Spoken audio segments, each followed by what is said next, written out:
grand maa ngi lay bëgg de yaa ngi am tawfeex bu baax naka suba maa bi nii mu ngi neex am jàmm nice waaye booy sama rak maa ngi lay bëgg yaa ngi am tawfeex naka jàmm gi bàyyi yaa ngi doxantu suba maa bi nii waaye gis nga de baar ñu ngi si jàmm nice waaye gis nga de grand gis nga maa ngi nii di doxantu suba maa bi nii xool ma job quoi mais def naa yeneen job ci chantier yi si gannaaw de chantier yi si gannaaw yeneen maçon yi fay job yaakaar naa ko de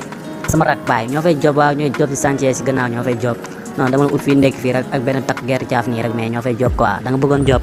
waaye yow grand job laay wut faal job laa bëgg quoi xam nga rek passe magal gi quoi moom laay lijjante job amul foofu quoi am na wala amul waaye yow booy élément rek la ñuy wër nii faal esan tool nii kay booy mën nga ñëw de laay si meeku léegi nii nga job esan tool nii moom xoolal dañuy coulage si coulage lañu toll nii gaz béton yéegal gaz béton ak ciment bi waaw yéegal ndox yéegal ciment yéegal suuf yéegal brique xam nga yéegal fer esan tool nii foofu la ñu toll boo mënee yooyu moom xoolal yaay bañ journée 2500 la laay su bëccëg jotee tamit heure pause nga dooral ñu caayin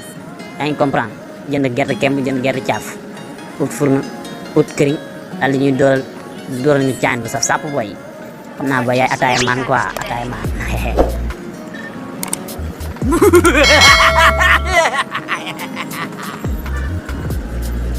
booy yaa ngi reede la nga kontaan baay journée 2500 la de bilaay xam nga loolu yëpp am na fi moom ay ataaya ak caayin yëpp am na fi bilaay grand dama bàyyi bu yàgg te yëgoo ko bilaay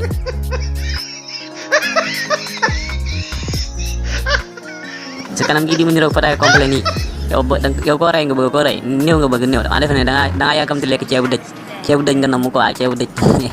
man gaa yi dugguma ci yooyu sawaay waxal leneen maa ngi wut leneen faal mu wuti leneen faal booy si gaa yi yéen baaxoo leen bilaay baaxoo leen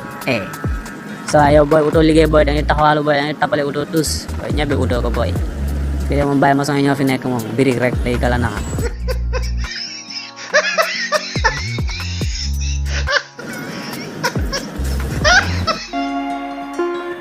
sawaay yaa ngi si chaîne bu mag bi de yàgg si nga nag la Mifa fii mooy Jolof Anime bul fàtte di aimer vidéo yi di ko commentaire di joxe say xalaat critique wala apprécier loo ci def bëgg nañu bul fàtte aussi nag di abonné di bës cloche de notification bi am na si solo mooy tax vidéo bu ñu tëmbal nga daal di siy jot xool ko mën a xam fan la ñu toll ak lan la ñuy def maa la ko wax sawaay borom baax nga defal loolu rek defal loolu aduna amul solo